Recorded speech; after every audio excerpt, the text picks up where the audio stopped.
পার্বত্য জেলায় খাগড়াছড়ি থেকে সেখানকার নির্বাচনী মাঠের খবর জানাচ্ছেন সহকর্মী মোহাম্মদ জাফর সবুজ।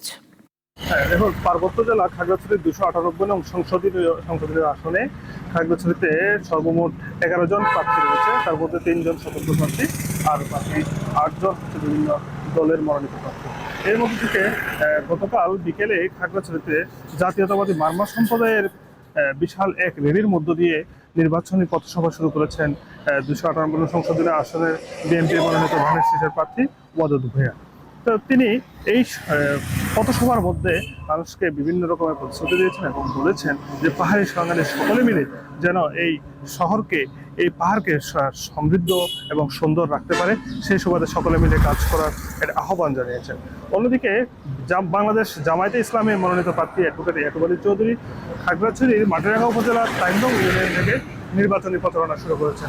অন্যান্য প্রার্থীদের যারা রয়েছে স্বতন্ত্র এবং বিভিন্ন দলের মনোনীত প্রার্থী, তাদের মধ্য থেকে এখনো পর্যন্ত কাউকে নির্বাচনী প্রচারণা শুরু করতে দেখা যায়নি এবং এমন সংবাদ এখনো আমরা পাইনি।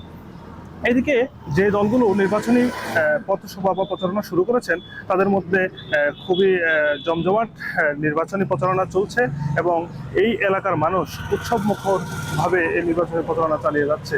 বিএনপির লোকজন এবং জামাত ইসলামের লোকজন বা অন্যান্য দলের যারা আছেন নেতাকর্মী, সকলের জায়গা থেকে পাহাড়ের বিভিন্ন অলিগলিতে গিয়ে, বিভিন্ন গ্রামগঞ্জে গিয়ে তারা নির্বাচনী প্রচারণা চালিয়ে যাচ্ছে।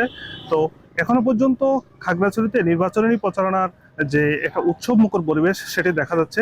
কোনো অপ্রীতিকর ঘটনা ঘটতে এখনো পর্যন্ত দেখা যায়নি।